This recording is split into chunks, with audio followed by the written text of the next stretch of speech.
In 1867 Texas, where railroad expansion destroys everything in its path, Comanche warrior Ayanna discovers children trapped in brutal labor camps. When he witnesses 14-year-old Zara, a black girl forced to work until collapse, he makes a desperate decision that defies both his tribe and white authorities. Ayanna pays her contract price. But this single act of mercy ignites a chain of events that will force him to choose between his people's war plans and an impossible alliance that could change the frontier forever. Dawn broke over the railroad, camp like spilled blood across broken ground. Ayanna stood motionless between three bodies sprawled in the Texas dirt. His knuckles bore dark stains. A black girl pressed against his side, silent as stone. Railroad workers stumbled from canvas, tense voices rising like disturbed crows. Rifles emerged from bedrolls. The camp foreman McGrath lay still, his face turned toward the red sky. $500, someone shouted. Dead or alive? Ayanna's hand found the girl's shoulder. She flinched but did not pull away. Her eyes held secrets deeper than the canyon winds. They ran. 2 days earlier, autumn dust had settled thick on Fort Griffin when Ayanna rode through the gates. His war paint was gone. Peace medals hung heavy around his neck like chains. The Comanche Council had sent him to negotiate safe passage through ancestral lands. They believed words might save what bullets could not. But Ayanna carried a burden that would have broken lesser men. For months, he had been feeding information to the railroad company. Names of water sources, locations of winter camps, routes through hidden valleys. He told himself cooperation would spare his people the fate that had consumed the Cherokee, the Creek, the countless others who had chosen war over surrender. The fort buzzed with construction noise, hammers against steel, saws through timber. The sound of progress, they called it. To Ayanna, it sounded like bones breaking. Near the supply wagons, he saw them.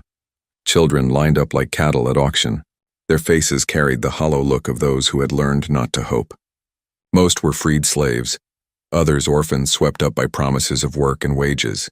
The youngest could not have seen 10 summers. A man in a stained vest walked the line, calling out ages and abilities. This one can lift 60 pounds. That one knows. Numbers. This girl here can work 16 hours without complaint. Ayanna's chest tightened. The same railroad he had been secretly helping was built on the backs of children. His cooperation had made him complicit in their suffering. Among them stood a girl who kept her eyes fixed on the ground. 14, maybe 15. Her clothes hung loose on her thin frame. When the foreman spoke to her, she nodded without lifting her gaze. She appeared as illiterate as the others, another invisible piece of human machinery. I want to purchase her contract, Ayanna said. The foreman, McGrath, looked up from his ledger. His smile held no warmth. She's not for sale to your kind. Too valuable. She can teach the others to read instructions. Ayanna's jaw tightened. Name your price. No price. Find yourself a different charity case. As McGrath turned away, the girl lifted her head for just a moment. Her lips barely moved, but Ayanna heard every word in perfect Comanche. The iron snake will devour the sacred grove by the next full moon. The words hit him like arrows. She knew about the planned route through the burial grounds. Information he had never shared with his people. Information that would desecrate everything his ancestors held sacred. That night, Ayanna waited in the shadows near the workers' quarters. The camp had settled into uneasy quiet. Guard fires burned low. Most of the men had retreated to the saloon tent or their bedrolls. McGrath emerged from the main tent, bottle in hand. He walked with the deliberate steps of a man who believed himself untouchable. The girls' quarters lay at the far end of the camp, isolated from the others. Ayanna followed at a distance, his moccasins silent on the packed earth. Through a gap in the canvas, he saw McGrath enter the girl's tent. Her voice rose in protest, then was muffled. Ayanna moved without thought. The tent flap tore under his hands. McGrath spun around, his face flushed with drink and anger.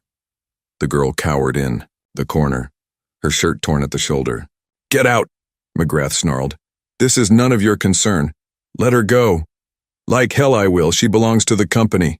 Same as you will when we're done with your people. McGrath lunged forward, a knife appearing in his hand. Ayanna caught his wrist and twisted. The blade clattered to the ground. McGrath threw a wild punch that connected with Ayanna's ribs. The impact drove them both against the tent pole. They grappled in the confined space, overturning the girl's meager possessions. McGrath was strong but clumsy with drink. Ayanna had trained for war since childhood. The outcome was never in doubt. McGrath stumbled backward, his head striking the support beam with a dull crack. He crumpled to the ground and lay still. Two other men rushed through the tent opening, drawn by the noise.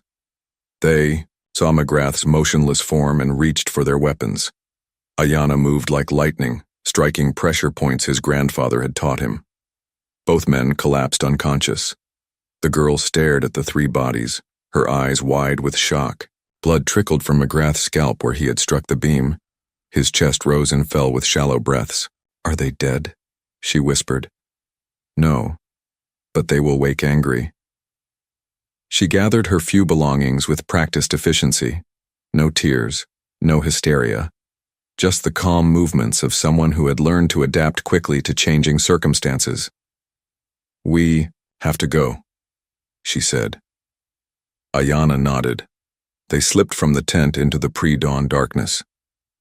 By the time the camp stirred, they were already miles away, riding hard across the Texas plains with the sunrise at their backs and the sound of pursuit growing behind them. The girl had not spoken since they left the fort. She rode behind him on his horse, her small hands gripping his belt for balance. But Ayanna could feel the tension in her posture, the alertness of someone accustomed to danger. As they crested a low hill, she finally broke her silence. "They will come after us. I know. They will not stop until they find us. I know that too." She was quiet for another mile. Then, "My name is Zara. Ayanna. Why did you help me?" He thought of his secret betrayals, his people's trust, the sacred grove that would soon echo with the sound of axes and hammers. "Because some things matter more than survival." Behind them, dust clouds rose against the morning sky. The hunt had begun. The canyon walls rose like ancient hands cupped around secrets. Ayanna guided his horse down the narrow path, Zara's grip steady, at his waist. Behind them, the dust of their pursuers had faded into heat shimmer and distance. Water trickled over smooth stones. His horse drank deeply, while Ayanna studied the rim above. No movement, no glint of rifle barrels. The posse had lost their trail, at the creek junction 5 miles back. Zara slid from the horse without waiting for help. Her movements held none of the helplessness she had shown at the fort. She knelt by the stream, cupping water in her hands with the efficiency of someone who had learned not to waste opportunities. "They will find this place," she said. "Not today." She stood, water dripping from her fingers. "You do not know these men like I do." Ayanna hobbled the horse near good grass. The animal was strong but needed rest. They all did. "Then tell me." Zara settled against a boulder worn smooth by countless flash floods. For the first time since their escape, she looked directly at him. Her eyes held depths that spoke of experiences no child should carry. "I have been watching them for 8 months, learning their patterns, recording their movements." She reached into her worn dress and withdrew a small leather pouch. Inside, folded papers covered with careful script. Maps. Names. Numbers. The handwriting was precise, educated. "McGrath thinks I cannot read. They all do. Invisible workers see everything." Ayanna examined the papers. Routes through Comanche territory marked in red ink, construction schedules, supply lists, and at the bottom of one page, coordinates he recognized with sickening clarity. "The sacred grove," he whispered. "They plan to cut through it next month. Shortest route to the Colorado River crossing." The papers trembled in his hands. Every mark on these maps had come from information he had provided. Water sources he had revealed. Mountain passes he had described. His cooperation had given them. the precise knowledge they needed to desecrate his ancestors' resting place. How did you learn this? Kitchen work, cleaning offices. Men speak freely around servants they consider too stupid to understand. Zara's voice carried no bitterness, only cold observation. I have been documenting everything, waiting for someone who could act on it. The wind shifted, carrying the scent of sage and distant rain. Ayana folded the papers carefully, his mind racing through implications. The railroad's crimes went far beyond what he had imagined. There are others, Zara continued. Chinese workers locked in debt they can never repay, Mexican families whose land was stolen through false contracts, even white settlers cheated by company stores. She pulled out more papers, testimonies written in different hands, some in Spanish, others in broken English, all telling the same story of exploitation and broken promises. You have been building a case against them. I have been waiting for someone with the power to stop them. Thunder rumbled in the distance. Storm clouds gathered over the canyon rim like dark thoughts taking shape. Ayana studied, the girl beside him, seeing her clearly for the first time. Not a victim, a strategist. Why trust me? Because you chose to help when you had nothing to gain. The first raindrops struck the canyon floor like tears from an angry sky. They took shelter under an overhang of red stone, the horse following instinctively. As water began to cascade past their hiding place, Zara spoke again. There is something else you should know. She reached into another pocket, withdrawing a single sheet of paper. The handwriting was different. Official. Military. This came through the fort last week. Orders from your tribal council. Ayana read the words twice before their meaning penetrated.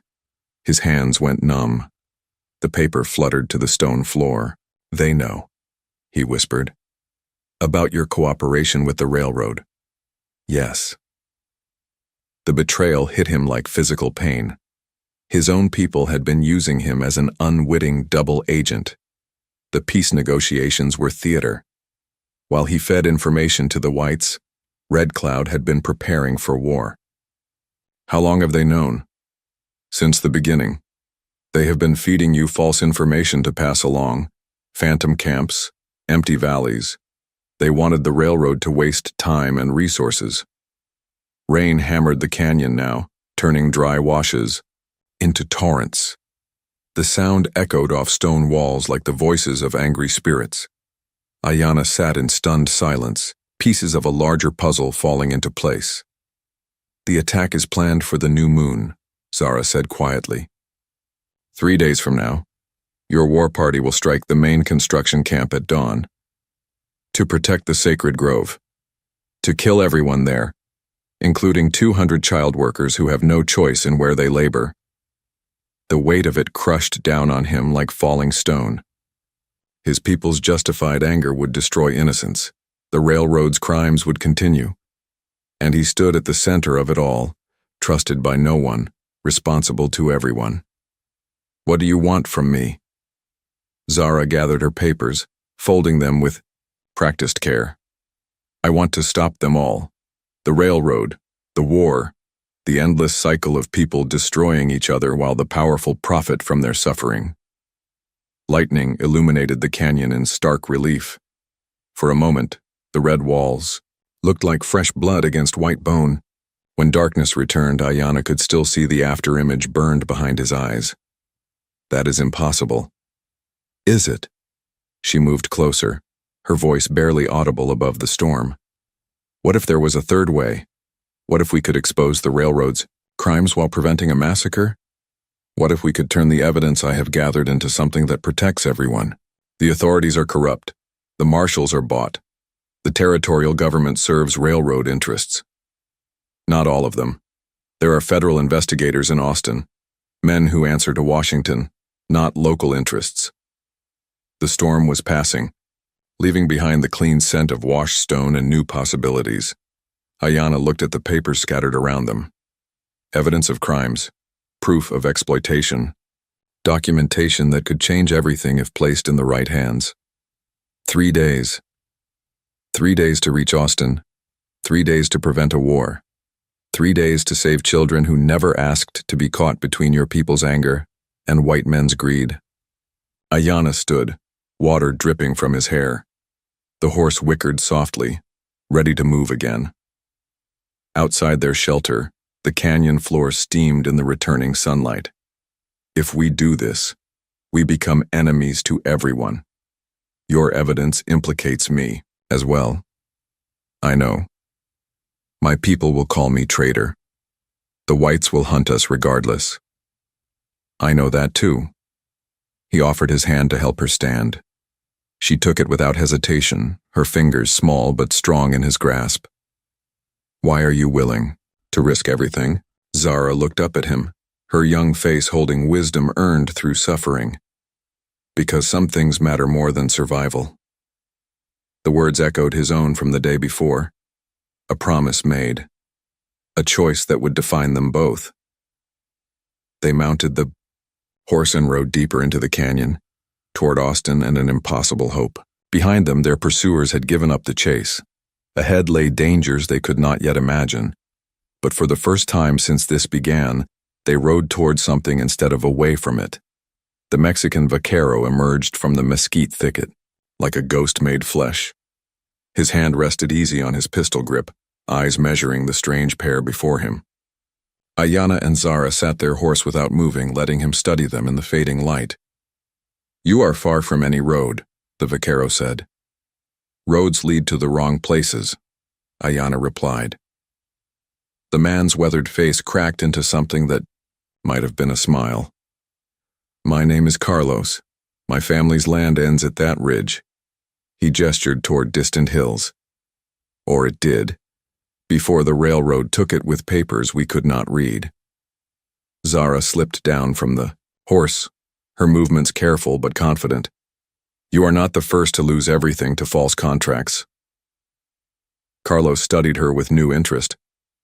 You speak like someone who knows such things.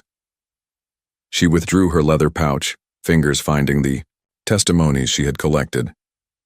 I know many things, including how to prove the railroad's crimes. The fire they built cast dancing shadows on 3 faces marked by different struggles but united by common loss. Carlos shared jerky and cold beans while Zara spread her papers between them. Ayanna watched the vaquero's expression change as he read testimony after testimony. This woman here, Carlos pointed to one page. Maria Sandoval, she is my cousin. I thought she was dead. Working a lumber camp north of Austin, 12 hours a day, no wages, only debt that grows larger each month. Carlos folded the paper with hands that trembled slightly. What do you plan to do with this? Reach the federal investigators in Austin. Stop a war. Save children caught between greed and vengeance. A noble dream. Carlos poked the fire with a mesquite branch. Sparks rose like fireflies into the dark sky. But dreams do not stop bullets or break chains. Through the following day they rode south, Carlos leading them along forgotten trails that wound between rocky outcrops and hidden valleys. His knowledge of the land matched Ayanna's, different but equally deep. Behind them, dust clouds had appeared, again. Their pursuers were closing ground. At a waterhole surrounded by cottonwoods they found others. A Chinese man named Wei sat apart from his companions, arms bound with rope that had worn raw wounds on his wrists. His escorts lounged in the shade, rifles close at hand. Runaway? Ayanna asked Carlos quietly. Probably. They take them back to the work camps, make examples. Zara moved toward Wei before either man could stop her. She knelt beside him, examining his bonds with practiced fingers. The guards looked up from their cards but made no move to interfere. What threat could a young girl pose? You speak English? She asked Wei softly. He nodded once, eyes darting toward his captors. I am collecting evidence against the railroad. Stories of workers who are not paid what they were promised. Wei's voice was barely a whisper. They say we owe money for passage, for food, for tools. The debt never shrinks, only grows. One of the guards ambled over, rifle loose in his hands. Girl, you best move along. This here's company business. Zara stood slowly, her hands empty and visible. Of course, I was only offering him water. The guard's attention shifted to Ayanna and Carlos. You boys traveling with her? Passing? Through, Carlos said. Well, pass a little faster. This waterhole's spoken for tonight. They made camp a mile away, but after full dark, Ayanna slipped back through the brush. The guards were drunk on whiskey, their voices loud with cruel laughter. Wei sat exactly where they had left him, his bonds unchanged. Ayanna's knife parted the ropes in silence. Wei's eyes widened, but he made no sound. Together they crept away, from the dying firelight, every step measured and careful. By dawn they were 20 miles south, Wei riding double behind Carlos. The Chinese man's story matched the others Zara had collected. False promises, impossible debts, workers trapped. In a system designed to break them. There are others, Wei said. Hundreds, maybe thousands, all along the construction line. We cannot save them all, Ayanna said. No, but we can stop new ones from being trapped. Austin appeared on the horizon like a mirage of civilization. Church spires and government buildings rose above a sprawl of wooden structures and canvas tents. The railroad had brought prosperity to some, misery to others. Both were visible in the city's growth. They found Marshal Davidson's office in a stone building near the Capitol. The man behind the desk wore the careful expression of someone who had learned not to show surprise at unexpected visitors. Federal investigators? He repeated after Zara had made their request. Now why would you be wanting to talk to them? We have evidence of crimes against workers on the railroad construction. Davidson leaned back in his chair, fingers drumming against worn wood. Evidence, you say? What kind of evidence? Zara placed her papers on the desk. Davidson glanced at them without touching, his face revealing nothing. These are serious accusations. Lot of important people involved in that railroad. Lot of money at stake. Money built on exploitation, Carlos said. That's a strong word, friend. Exploitation. Might want to be careful who you say such things to. Ayanna felt the familiar weight of disappointment settling in his chest. Another corrupt official. Another closed door. The pattern was as predictable as sunrise. The federal investigators, Zara pressed. Are they here or not? Davidson's smile held no warmth. They were here. Left yesterday. For San Antonio. Won't be back for weeks, maybe months. Outside the marshal's office, they stood in the dusty street like actors who had forgotten their lines. People passed without looking, busy with their own concerns. The papers that had seemed so important now felt like dead weight in Zara's hands. He was lying, Wei said quietly. About what? Carlos asked. Everything. The investigators. The timing. Men like him have the same look everywhere. They serve whoever pays them best. A rider approached from the north, his horse lathered with sweat and urgency. He dismounted outside the telegraph office, dust rising from his boots like smoke from a funeral pyre. Ayanna felt ice form in his stomach. He knew that urgency, that particular kind of haste that came with bad news traveling. Fast. The rider emerged from the telegraph office minutes later, his face grim. He mounted and spurred his horse toward the government buildings, carrying news that would change everything. The attack, Ayanna said. It has begun? Zara asked. No, but Red Cloud is moving. The war party left their camp this morning. They will reach the construction site tomorrow at dawn. The weight of failure pressed down on them like summer heat. 200 children would die in the crossfire between justified anger and corporate greed. The evidence Zara had gathered would burn with the camp buildings. Nothing would change except the body count. There is still time, she said. Time for what? The marshals are corrupt. The investigators are gone. The attack comes with tomorrow's sun. Zara folded her papers with mechanical precision, each crease sharp and deliberate. Then we stop believing in other people's justice. She looked up at them, her young face set with determination that belonged on someone 3 times her age. We make our own. The sun was setting behind them as they rode north toward the construction camp. Behind them lay the false promise of civilization and law. Ahead waited a choice that would define who they truly were. 200 children's lives hung in the balance. Time was running out like water through cupped hands. But they were still, riding toward hope, however impossible it seemed. The construction camp sprawled across the valley floor like a wound in the earth. Canvas tents formed irregular rows between piles of railroad ties and twisted metal. Smoke rose from countless fires, carrying the scent of beans and unwashed bodies into the pre-dawn darkness. Ayanna crouched on the ridge above, studying the layout through tired eyes. Beside him, Zara counted the small tents where children slept. Carlos and Wei waited with the horses, ready for whatever came next. 200, maybe more, she whispered. In the distance, war drums echoed off canyon walls. Red Cloud's party was close. The attack would come with first light, just as Comanche tradition demanded.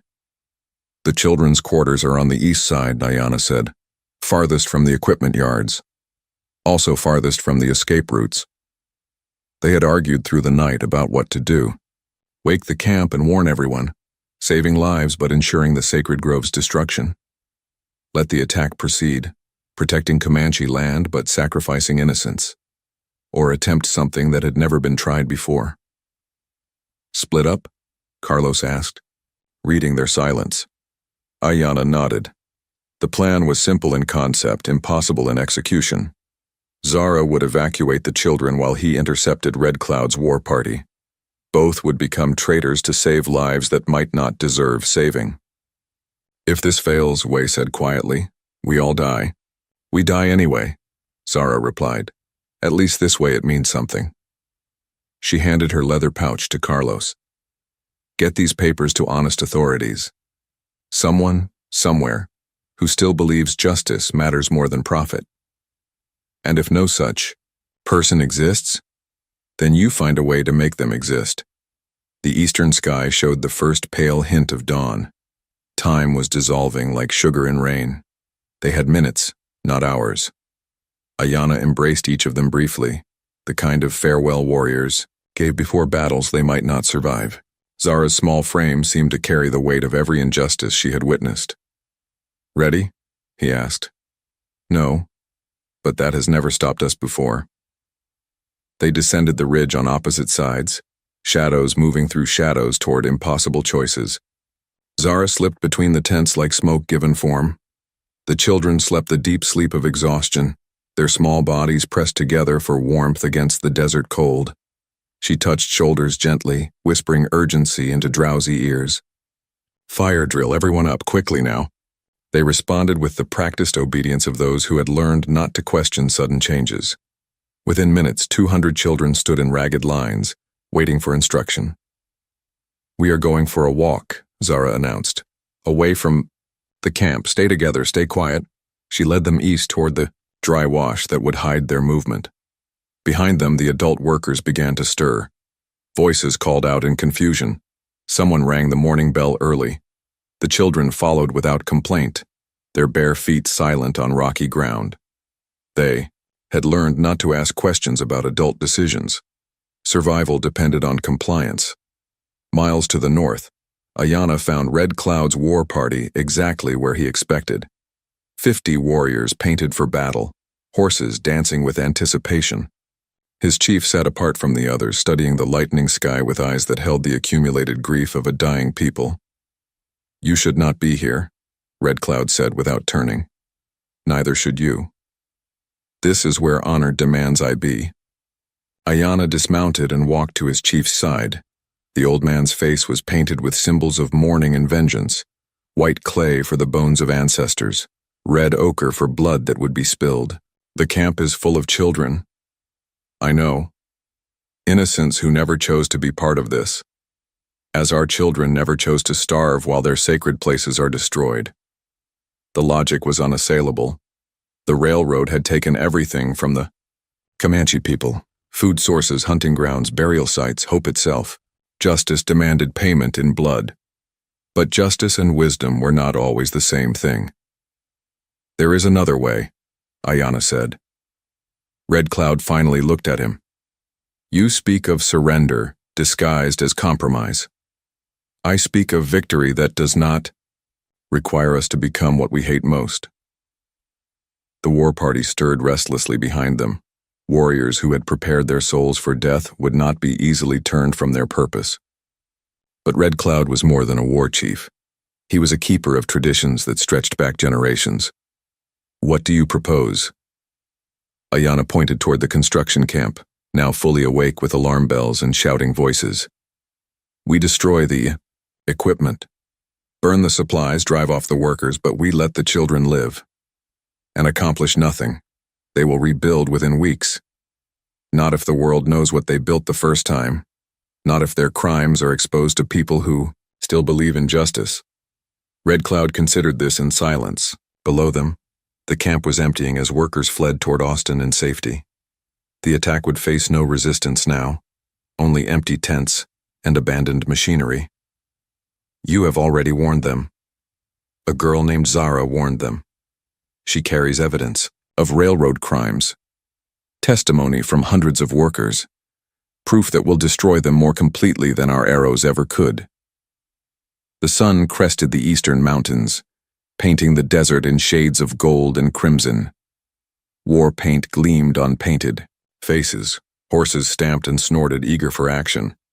And if this evidence means nothing to white authorities, then we have saved innocent lives while losing nothing we had not already lost. Red Cloud raised his hand. The war party fell silent, 50 pairs of eyes focused on their chief's next words. We attack the machines, he said simply, not the people. The warriors swept down the hillside like a prairie fire given wings. They struck the abandoned camp with all the fury of a people pushed beyond endurance. But their targets were steel and wood, not flesh and blood. Railroad equipment burned, supply wagons overturned, months of construction progress disappeared in smoke and flame. But no one died. No children's screams echoed through the morning air. By noon, the destruction was complete.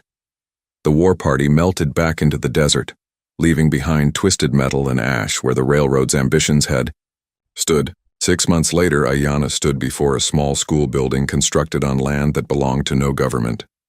Comanche children sat beside Chinese immigrants, freed slaves next to Mexican vaqueros' daughters, all learning to read from books that told stories of many peoples.